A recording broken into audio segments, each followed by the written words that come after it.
If you felt that little jolt of anxiety, watching AI tools pop up absolutely everywhere and wondering, what does this mean for my career? You are so not alone. It's probably the biggest question on everyone's mind right now. And this is it, isn't it? The one question that cuts right through all the noise. It's a real fear, for sure. But the answer? Well, it might not be what you think. So let's just tackle it head on with a game-changing insight from a top expert. Just let that sink in for a second. This quote from Professor Ahmed Banafa at San Jose State University completely flips the script. The threat isn't some faceless algorithm. The real competition is human. The people you really need to be thinking about are the ones who are learning how to use AI right now. So if the threat isn't the AI itself, then what is it? Let's break down this new career landscape. It's not the sci-fi movie scenario we all imagined, with robots taking over everything. It's actually something much closer to home. We've got to move past this old story of man versus machine. That's not the game anymore. The new reality, the one that matters for your job today and tomorrow, is a competition between the skilled human and the unskilled human. It really just boils down to who's adapted to the new tools and who hasn't. Okay, so if the real challenge is just keeping up with other people, the next question is obvious, right? Where do I even begin? Especially if you're not a coder or some kind of tech genius. The good news? Your first step is way simpler than you're probably imagining. Professor Banafa lays out this super simple 3-step plan. First, just ask the AI. Seriously, go to ChatGPT or Gemini and type in, your job title. How can AI help me do my job? Second, give yourself a little challenge. Try to bring AI into, say, 30% of your projects. And third, make it official.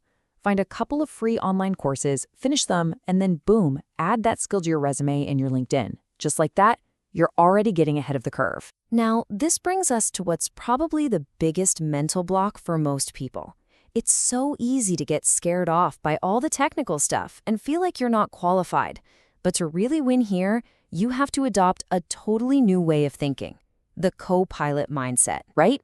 You hear these acronyms like LLMs or RAGs, and don't worry, you don't need to know what they are, and you just think, I'm not a coder, this stuff isn't for me.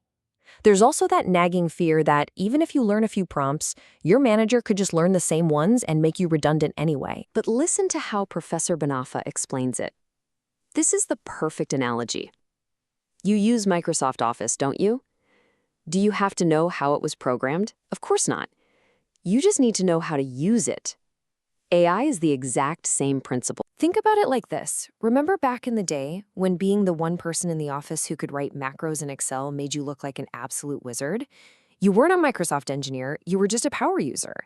And that is the skill that matters here. Mastering the tool, not building it from scratch. And that is why the term Microsoft chose Copilot is so brilliant.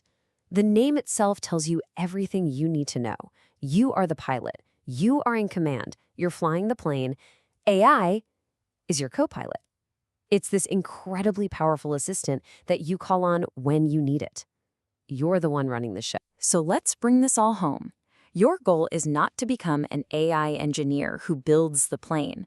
Your goal is to be an expert pilot who knows how to fly it better than anyone else. And as the pilot, these are your new instruments. Every single time you use AI, just ask yourself, is this making my task faster? Is it making my work more accurate? And is it making the whole process cheaper?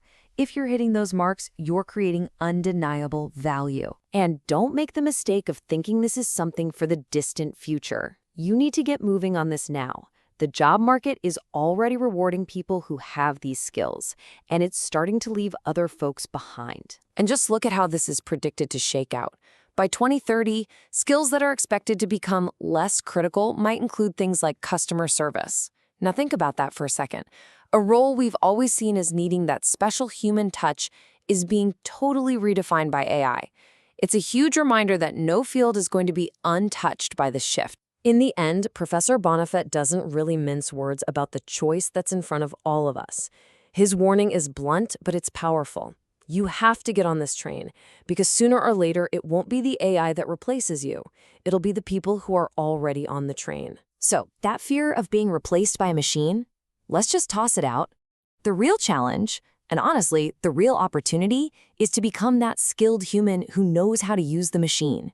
You're the pilot. You've just been introduced to your co-pilot. The only question left is, what's your first destination?